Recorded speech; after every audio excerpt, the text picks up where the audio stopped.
Good morning. This is Dr. Timothy Scott Beck here at Lifepoint Medical, and I'm here. It is February the 23rd of 2026 on this chilly morning. Yeah, I thought spring was here over the last few days, and then, by golly, they hit us with some nice, sharp, cold weather. So please stay warm, and hopefully we'll start warming up here a little bit. Honestly, I do not operate well in the winter. I'm much more of a spring, summer, and fall person.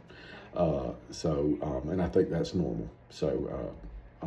Just stay warm, and hopefully spring will be around the corner. Just an alert here, we are having increasing issues with our Biot pellets.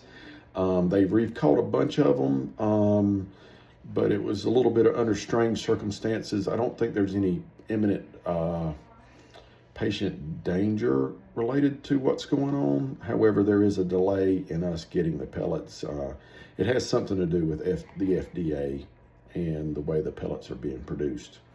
So we're just waiting on the company to catch up to get us back on track with that. Please just bear with us, and if we may have to find another pellet provider if we can't get this resolved pretty quick. We don't want to do that, but but we don't understand exactly what's going on.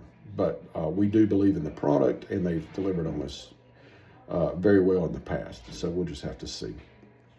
I want to talk to you a little bit about the fake sugar lie. Okay.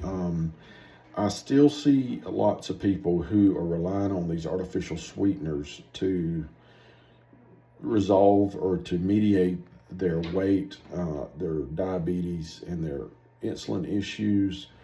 But I will tell you, I do not think that fake sugars like your all your artificial sweeteners is a legitimate replacement for real sugar. I do think we eat way too much real sugar, but I think it might be better if we just eat real sugar and substantially lower our overall consumption of it. I just see people coming up with elaborate systems on how to manage their lives with artificial sweeteners, and it just doesn't work. I'm sorry. It's trying to cheat nature, and I just don't think we're going to be able to pull it off. I don't think it works. I don't think it's legitimate. Now, it does make sense from a calorie intake standpoint, but there's something wrong with it because it just doesn't work out from what I'm seeing. I see a lot of people using diet products, and they have large issues. Okay. Another alert, we sell the GLP-1s here, the semaglutide and the tirzepatide. I thought that system or that program was going to come to an end based on the stuff I was seeing online about price reduction and things like that. But after I got to looking at the prices and the price reductions, it doesn't look like it. So we're offering the semaglutide at $300 a month, and we offer the tirzepatide at $400 a month. So we're going to continue to offer those if you're interested in them. I just don't think there's going to be a substantial price relief when it's all said and done versus what we already charge. Okay, so there is some insurance companies that are paying for it. A lot of them are putting up massive roadblocks. Even though they say they'll cover it, they're making it very, very difficult for us to get it covered. I do think in general these things are good for us. I hate that we have to use that. It's like we're using artificial sweeteners too much, and then we're using the antidote, the GLP-1s, to try to mediate what's going on here. And again, you've got literally two artificial systems working what it appears to be against each other. It's amazing. And these all seem to be sanctioned by the government and by the drug companies. Again, it just doesn't make sense to me. And I think if you want to know the truth, decreased overall consumption is where it needs to be.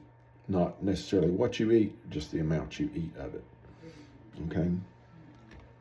And then while we're on the subject, I mentioned prior authorizations. please, it's the beginning of the year, and so we had to authorize massive amounts of medication at the beginning of the year. I don't like how that goes. That's a lot of work that we have to put in, and if you don't get it exactly right, we get blamed for the outcome. And sometimes the burden that they put on us, like wanting to know your entire medical history, and sometimes the forms are contradictory. Please be mindful that we are the only humans that are actually doing this. This is not a human process at the companies. This is an automated AI product now.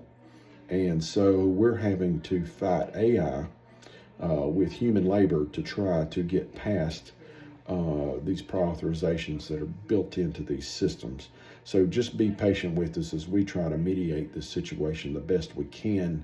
And remember, most of the insurance correspondence that we have now is done automatically, or pharmacy beneficiary managers.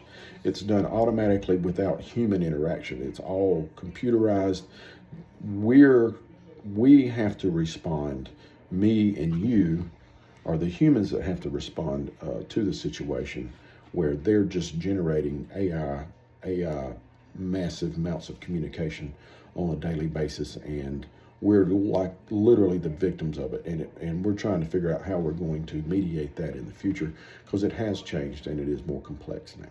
So just letting you know on that, please be patient with us as we try to fix or try to mediate these issues as we go forward. Thank you so much for listening to me. I know there's a lot of jargon today, but we're doing our best here. We're here to serve you, and we're just going great around here. I've had a pretty good response from the Lifepoint Select program that will be starting here in the next couple of weeks.